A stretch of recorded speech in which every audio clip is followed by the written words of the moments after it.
ஆண்டவராகிய இயேசு கிறிஸ்துவின் இனிய நாமத்தில் அன்பின் காலை வாழ்த்துக்கள். நாம் நேற்றைய தினத்தில் நம்ம காலையில் பார்க்கும் பொழுது தேவன் ஒரு நபர் என்பதை நாம் பார்த்தோம். இன்றைக்கு தேவன் ஜீவன் உள்ளவர் என்பதை நாம் பார்க்கிறோம். யோவான் சுவிசேஷம் 1ஆம் அதிகாரம் 4ஆம் வசனத்தில் பார்க்கும் பொழுது அவருக்குள் ஜீவன் இருந்தது என்று நாம் பார்க்கிறோம். யோவான் சுவிசேஷம் 5ஆம் அதிகாரம் 26ஆம் வசனத்தில் பார்க்கும் பொழுது பிதாவானவர் தம்மில் தாமே ஜீவனுடையவராய் இருக்கிறது போல குமாரனும் தம்மில் தாமே ஜீவனுடையவராய் இருக்கும்படி அருள் செய்திருக்கிறார். இப்போ கடவுள் யார் அப்படின்னு சொன்னால் அவருக்குள்ள லைஃப் இருக்குது, ஜீவன் இருக்குது. அந்த ஜீவன் இருக்குது அப்படின்னு சொன்னால் அந்த வாழ்வு என்பது நம்ம சரியாக புரிஞ்சுக்கணும். நம்ம அந்த உலகத்தில் இருக்கிற எல்லாமே, நீங்களும் சரி நானும் சரி, எல்லாமே நம்ம வாழ்வை தேவனிடத்திலிருந்து தான் பெற்றிருக்கிறோம். இதை நல்லா புரிஞ்சுக்குங்க தயவு செஞ்சு. வாழ்வை கடவுளிடத்திலிருந்து தான் நம்ம பெற்றிருக்கிறோம்.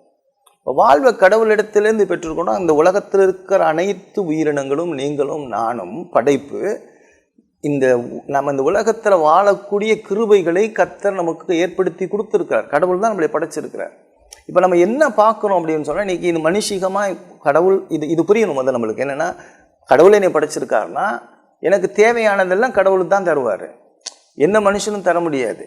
இப்போ எனக்கும் கடவுளுக்கும் தொடர்பு இருக்குது. இப்போ நான் கடவுளோட உறவு கொள்ள முடியும். மத்தியஸ்தர் கிடையாது. குறுக்க பூந்து யாராவது ஒரு ஆள்கிட்ட போய் ஜெபம் பண்ணணும்னு அவசியம் இல்லை. சரியா? நீங்கள் கடவுள் உங்களுக்கு அப்பா, எனக்கும் அப்பா. நீங்களும் நானும் கடவுளிடத்தில் நேரடியாக தொடர்பு கொள்ள முடியும். அவர் தான் உங்களையும் என்னையும் படைத்தவர். அவர்கிட்டேருந்து தான் நீங்களும் நானும் ஜீவனை பெற்றிருக்கிறோம். சரியா? ஒரு விஷயம். ரெண்டாவது என்ன சொல்லுது அப்படின்னு சொன்னால், அனைத்து உலகத்தில் இருக்கிற அனைத்து உயிரினங்களுக்கும் அவரே காரணர்.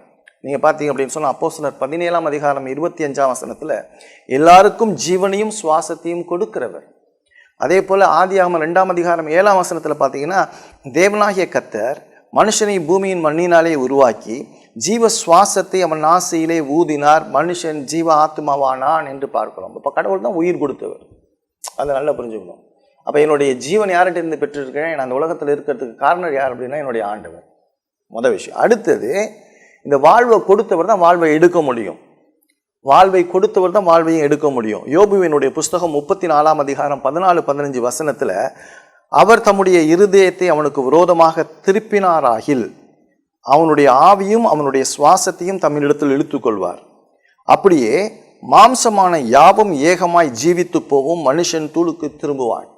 தானியேல் 5ஆம் அதிகாரம் 23ஆம் வசனம், தம்முடைய கையில் உமது சுவாசத்தை வைத்திருக்கிறவர். என்னுடைய மூச்சு அவருடைய கரத்தில் இருக்குது. நான் சாகணும் அப்படின்னு சொன்னால் அவர் நினச்சாதான் நான் சாக முடியும். நீனா நினச்சாலும் சாக முடியாது, நீங்களாம் நினச்சா சாக முடியாது. நம்ம கர்த்தர் இந்த உலகத்தில் நம்மளை அனுப்புகிறப்பயே என்றைக்கு மறிக்கணுங்கிற நாளையும் குறித்து தான் அனுப்பிச்சிருக்காரு. அதனால தான் சொல்கிறார், எபிரேயரில் சொல்லும் பொழுது, மனுஷன் ஒரே தரம் பிறப்பதும் பின்பு நியாய தீர்ப்படைவதும் அவனுக்கு நியமிக்கப்பட்டிருக்கிறது. சரியா? அப்போ கடவுள் நம்மளை நியமித்து தான் இந்த உலகத்தில் அனுப்பிச்சிருக்கிறார். இந்த உலகத்தில் வாழ்வு எல்லாம் கடவுளுடைய கருத்தில் இருக்குது. நான் சாகணுங்கிறது நீங்களாம் நினச்ச மாதிரிலாம் சாக முடியாது.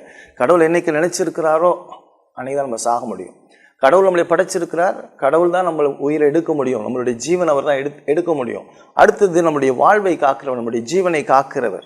நீங்கள் பார்த்தீங்கன்னா கொலோசியர் 1ஆம் அதிகாரம் 17ஆம் வசனத்தில், அவர் எல்லாவற்றிற்கும் முந்தினவர், எல்லாம் அவருக்குள் நிலை நிற்கிறது. எல்லாம் அவருக்குள்ளே தான் இருக்குது. ஏசாயா 42:5 நீங்கள் பார்த்தீங்கன்னா, அந்த பைபிளில் நீங்கள் முடித்தோடனே நீங்கள் வாசித்து பாருங்கள்.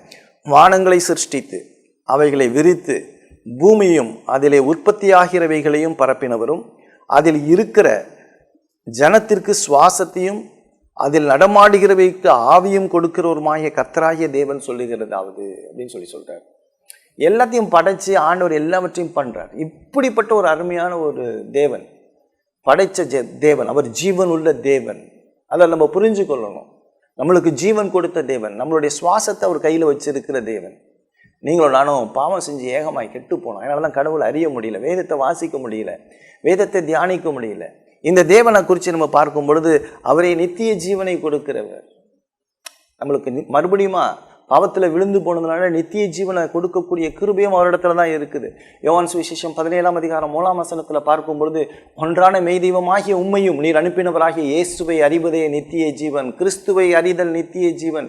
இந்த உலகத்தில் பாவத்தில் பிறந்த எனக்கு நித்தியமான மரணத்துக்குள்ளாக நான் போயிட்டேன். பாவம் செஞ்சதுனால ஆவிக்குரிய ரீதியில் மரித்து போனேன், சரீர ரீதியில் மரித்து போனேன், நித்திய அழிவுக்குள்ளாக நான் கடந்து போனேன். ஆண்டவர் எனக்காக தனது குமாரனாகிய இயேசு கிறிஸ்துவை கொடுத்து எனக்கு நித்திய ஜீவனை ஏற்படுத்தி இருக்கிறார். கிறிஸ்துவை அறிதல் நித்திய ஜீவன். யோவான் சுவிசேஷம் 5ஆம் அதிகாரம் 39ஆம் வசனத்தை நீங்கள் பார்க்கும் பொழுது, வேத வாக்கியங்களை ஆராய்ந்து பாருங்கள், அவைகளால் நித்திய ஜீவன் உண்டு என்று எண்ணுகிறீர்களே, அவைகள் என்னை குறித்து சாட்சியிடுகிறது, கிறிஸ்துவை குறித்து சாட்சியிடுகிறது. அப்போ கிறிஸ்துவை அறிதல் நித்திய ஜீவன். நீங்கள் பார்த்தீங்க அப்படின்னு சொன்னால் 1 யோவான் 5ஆம் அதிகாரம் 11ஆம் வசனத்திலேருந்து பார்த்தீங்கன்னா, தேவன் நமக்கு நித்திய ஜீவனை தந்திருக்கிறார்.